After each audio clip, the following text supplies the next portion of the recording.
H traffic police સ્ટેશનમાં આજરોજ H traffic police સ્ટેશનમાં ગરીબનગર 4 રસ્તા ખાતે એક ગમખ્વાર અકસ્માત થયો છે, જેમાં એક વાહન ચાલક અંદાજે સાંજના સમયે 9:40ની આસપાસનો સમય છે, અજીત મિલથી ગરીબનગર તરફ આવતા બ્રિજ ઉપરથી એક વ્હીકલ, જેમાં ડ્રાઈવર પોતે અને એમની ફેમિલી પણ છે સાથે, એમને વાયની બીમારી હોય, વાય આવી જતાં, ફિટ્સ આવી જતાં પોતે વાહન પરનો કાબુ ગુમાવી દીધેલ છે અને બ્રિજ નીચે ઉતરતા એક ઓટો રિક્ષા, 3 એક્ટિવા અને એક બાઇક સાથે એમને અકસ્માત કરેલ છે અને પછી પોતાની ગાડી કોઈ ચાઇનીઝની દુકાન છે એમાં ત્યાં જઈને ટકરાઈ ગયેલ છે.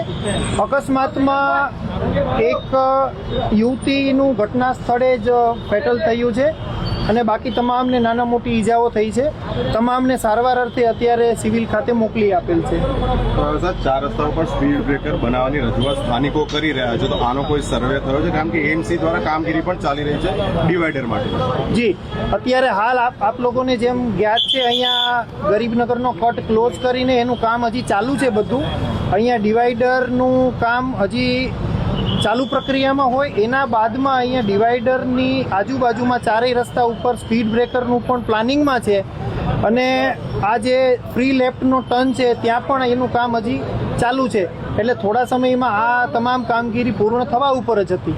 સર, આ ગાડીમાં અગાઉના 8-9 ઓવર સ્પીડિંગના મેમો આયા હોય તેવી રીતની પણ વાત છે, એ તરફ તપાસ કરી? એ હજી તપાસનો વિષય છે. અત્યારે હાલ જે ભાઈનું એક્સિડન્ટ થયું છે, જે ભાઈનો કાબુ ગુમાવેલા છે, એ ભાઈ અત્યારે હોસ્પિટલમાં સારવાર હેઠળ છે. એમનું ફિટ્સની બીમારી હોય, પોતે અત્યારે કંઈ પણ બોલી શકવા માટે સક્ષમ નથી, એટલે આ જે તમામ બાબતોની તપાસ થયેથી આપણને વિગતવારે બધી માહિતી આપી શકાશે. એક યુવતી છે જે ફેટલ થયું છે, એના સિવાયના 5 વ્યક્તિઓ અત્યાર સુધી આઈડેન્ટિફાઈડ છે જેમને નાના મોટું વાગેલું છે. કુલ થઈને 6 લોકો છે કે જેમની સાથે અકસ્માત બનેલ છે. અને અંદર ગાડીમાં હતા એ લોકો ઘાયલ છે? ગાડીની અંદર પોતે ચાલક છે અને ચાલકના વાઈફ અને એમના 2 બાળકો છે. એમને કોઈને કશું થયું નથી, કદાચ એમને નાના મોટી ઈજાઓ હોય, પણ જે ડ્રાઈવર છે પોતે ચાલક છે એમને અત્યારે સારવાર હેઠળ છે. પોતાને ફિટ્સની તકલીફ હોય એટલે એમને અત્યારે સીટી સ્કેન એવું બધું એમનું ચાલુ છે.